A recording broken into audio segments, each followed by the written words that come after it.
Motor ba na pang long ride ang hanap mo ngayong taon? Baka si Yamaha NMAX 155 Matte Black ABS version ang para sa inyo. So in this video guys, magbibigay ulit tayo dito ng update review at syempre tatalakayin na din natin yung kanyang updated price.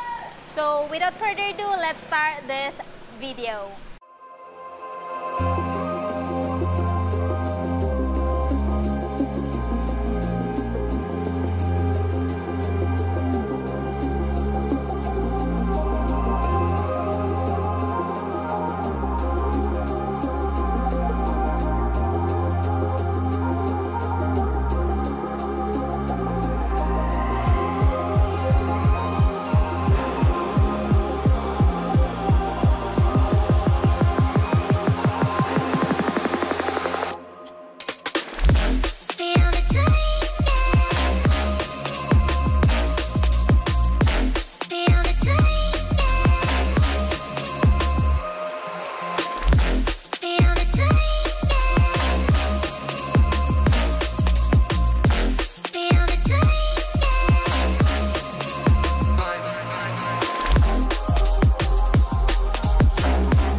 So, ito na nga guys, yung nire-request nyo na color, matte black ni NMAX 155 ABS version ngayong 2024. Pero bago natin ikutan tong scooter na to, umpisa muna natin sa kanyang technical specifications. So, of course, this one guys is powered by 155cc, liquid cooled, 4-stroke, single overhead cam, 4-valve at single cylinder. Ito ay merong compression ratio na 11.6:1. Ito ay may lakas na 11.3 kilowatts at 8,000 RPM and max torque of 13.9 Newton meter at 6,500 RPM. Pagdating naman guys sa kanyang fuel tank capacity, hindi ka na mabibitin pa sa long ride dahil meron siyang fuel tank capacity na 7.1 liter. Pagdating naman sa kanyang seat height, meron siyang seat height na 765mm at meron siyang minimum ground clearance na 125mm. So sa height ko na 5'5 guys, abot na abot ko tong scooter na to. So kung mayroon kayong taller height, mas advantage tong scooter na to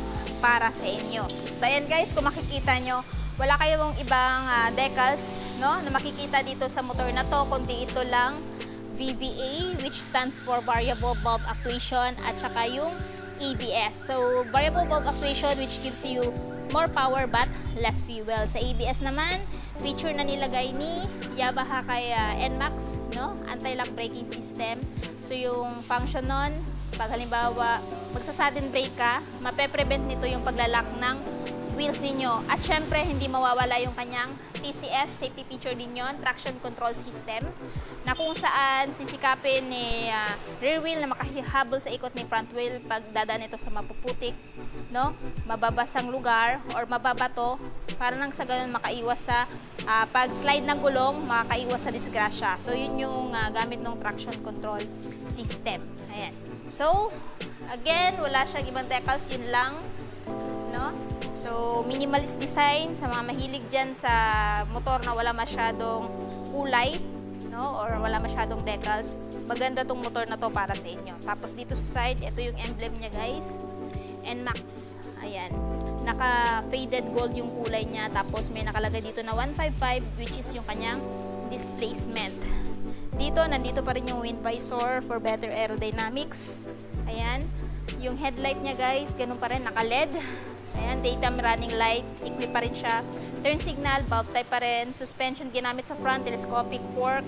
Suspension. Tapos, braking system is single disc with a single pot piston brake caliper with ABS. Ayan. Stick. Maganda tong kulay na to guys, no? Sa mga mahilig sa plain color. And ako, I love this color. Ayan, mas astig tingnan para kasi sa akin pag plain lang. Next. Ayan, dito sa kanyang mugs, para siyang bronze gold combination. So, para sa akin, napaka-elegant tingnan. At meron siyang tire size sa front, guys, na, ayan, 110 by 70 by 13 tubeless tire. Ayan, so sa long ride, kung if ever mapako kayo, magdala lang kayo ng tar sealant. And ayan, okay na yung gulong ninyo, no? Ang brand niya nga pala guys is IRC. Sa horn, ayan, nakausli, kitang-kita, no? Secure na secure dyan. Tapos napakaganda din guys ng undercowl niya. Ayan, no? Kung papasok yung putik dito guys, meron namang drainage sa loob. Ayan, may butas dun sa loob. Ayan. Tapos dito, sa side, ito yung side niya. Ayan. No? Plain color, napakaganda. Tsaka napakaganda din guys ng paint job niya, no? Maganda yung pagkakamag nitong si NMAX 155. Dito muna tayo guys sa kanyang handlebar. Ayan. Dito sa handlebar naman, merong mga buttons at saka switches dito, kagaya ng menu. Itong menu guys, yung gamit nito pag mag-change ng info sa dashboard. Tapos, nandito yung high beam, low beam, turn signal switch, off, at saka yung horn. Ayan. Tapos, dito naman, meron siyang stop and start system. Ito siyang feature na nilagay ni Yamaha sa NMAX nang sa ganun pag nasa traffic light kayo, 3 to 5 seconds na hindi tumatakbo yung motor, automatic mag-shut off yung makina, mas makakatipid kayo sa gasolina. Yun yung function nun. Tapos hazard lamp, on, off, tapos yung electric start. So ito guys ay wala na pong kickstart. Ayan. So, dito guys, ayan, meron siyang logo ni Yamaha, naka Yamaha Motorcycle Connect. It is an app na i-download mo sa phone mo, nang sa ganun dun mo makikita yung maintenance ng motor na to, plus parking position, at saka yung kailan kayo magpapa-change oil. Ayan. Next, dashboard is fully digital instrument panel. Yung info meron dito, kagaya ng time. Convenient yan kung may trabaho kayo or trabahante ka, diyan mo ma-check kung anong oras na. Fuel gauge. Yan, kitang-kita mo na. Tapos speedometer, kilometer per liter. Trip 2. Next. Ayan, trip F. Battery. Importante yan kasi nga, wala ka ng kickstart. Diyan mo mamonitor yung battery life ng motor na to. TCS on. Pa-activate siya. Importante din yan. Trip Odo. Trip 1, trip 2, trip F. At bumalik na nga siya sa dati. Yung mga indicators, ayan guys, turn signal indicator, high beam. So, pagdating sa ignition niya guys, equipped na siya ng keyless system. Ito yung key niya. Ayan. So, nandito yung on, pag i-start mo yung motor, tapos open para naman sa seat at fuel. So, i-check natin yung open. Ito yung sa fuel guys. Oh, diba? Napaka-responsive.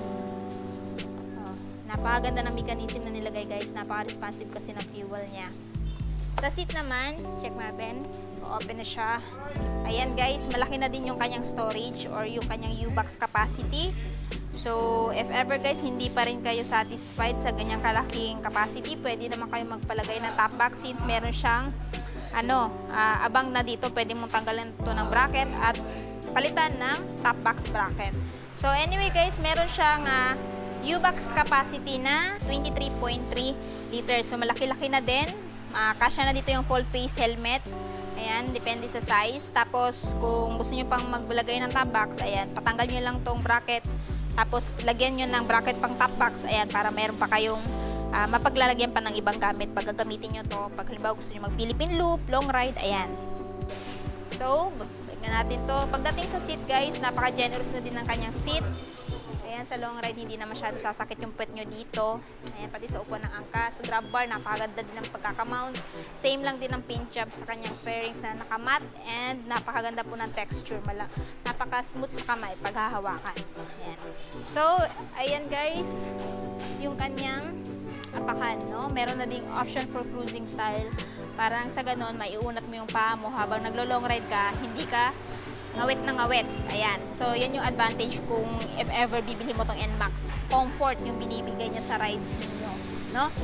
Kill switch. May kill switch na yung side stand. Ayan. Pag nakababa to, automatic shut off yung makina niya. In that way, makakaiwas ka din sa disgrasya, guys. No? Tapos, ayan guys, meron siyang center stand. Foot peg ng angkas. Pwede kayo kung wala kang angkas. Tapos yung pandilid niya. Anyway, balik tayo dito. Meron nga pala siyang dalawang front pocket. Dito sa isang front pocket guys, meron siyang charging port. Ayan, ayan yung charging port niya guys. So, if ever, lobat na kayo, pwede na kayo mag-charge dito. Yun nga lang, kailangan mo bumili ng adapter para masaksak mo talaga yung phone mo dito. Ayan. Tapos, pagdating naman sa kanyang pocket, malalim na din. So, Ayan, ito yung kamay ko, kasya. No? Kasyang-kasya, malawak pa or maluwag pa. Dito naman sa kabila, pagdating dito, ayan yung front pocket sa kabila, guys. Ayan, malalim din. Kaso lang, narrow siya. Hindi siya katulad ng isa na medyo malapad or malawak yung space niya. Hindi siya ganun ka-spacious. Pagdating dito, napaka-narrow lang niya. No? So, check natin yung kamay ko. Kasya lang ata yung palm ko, guys. Ayan, hanggang dito lang sa may relo banda. Unlike ito, pakita ko sa inyo yung difference ng pocket niya dito sa left at saka sa right. Ayan, guys. So, kasya dito 500 ml bottled water. Ayan. So, dito tayo sa kanyang taillight. Pakita ko sa inyo yung taillight niya, guys. Kung gaano siya kaliwanag kahit nasa daytime. Ayan. So, sa taillight, guys, ayan, napaka-astig. No, bilugan yung ano niya dito. Ayan, yung design niya. Ayan, naka-hazard lamp on tayo, kaya nagbi-blink yung dalawang light na yan. LED po yung brake light, turn signal is naka-bulb type. May ilaw na din ng plaka dito, meron na din ditong plate holder, no? So, may ilaw siya ng plaka dito, guys, para sa plate. Naka-reflectorize na din both left and right, para mas visible kayo sa pagkagabi, maging dito, naka-reflectorize na din. Ayan. So, dito tayo. Pagdating naman dito, suspension ginamit is, ayan, dual shock absorber or suspension, no? With single disc at single pad. Ayan, guys. Tapos, naka-ano pa siya, TCS or traction control system. So, para sa akin, goods na goods yan. Safe na yung biyahe nyo. Pagdating naman sa tire, IRC yung brand at mayroong tire size, guys, na 130 by 70 by 13. Tubeless. At yung mags, orange, gold, yung combination niya. Ayan. Tapos, anyway, equipped na din siya, guys, ng SMG, also known as Smart Motor Generator. Pag pinaandar mo to, tahimik na lang. Wala ka nang maririnig na engine sound, no? Para sa akin, goods na goods din yan. Meron na ding guard para sa angkas mo na hindi siya mapasok. No? Ayan. Nice. Napakaganda ng pagkaka-build or napakaganda ng pagkaka-mount. Safe na po yung legs mo or legs ng angkas mo. So, ayan na, guys. Natapos na nga natin ikutan si NMAX 155. Kung interested kayo dito sa scooter na to, ito, guys, ay may presyo ngayon na, ayan, spot cash 157,500, no? Tapos kung gusto nyo ng hulugan, ang down payment naman niya is 22,000 pesos at yung monthly sa 3 years na 6,550 at 3 days na 500. So, this scooter, guys, available lamang dito sa Motor Trade Santo Tomas. Ilalagay ko na lang po yung full address, lagi yung phone number nila sa screen para po makapag-inquire kayo regarding sa scooter na to. So, yun na nga, guys, natapos na nga natin ikutan si Yamaha NMAX 155. Ano yung masasabi niyo sa scooter na to? Sulit pa ba siya ngayong taon? At ano yung katangian niya kung bakit siya yung i-consider niyong bilhin ngayong 2024. I want to know your thoughts below. And syempre, kung bago pa kayo sa channel ko at hindi pa nakapag-subscribe, huwag kalimutan mag-subscribe para ma-notify kayo once may bago tayong upload. So yun, guys, hanggang dito na muna tayo. Ride safe and peace out!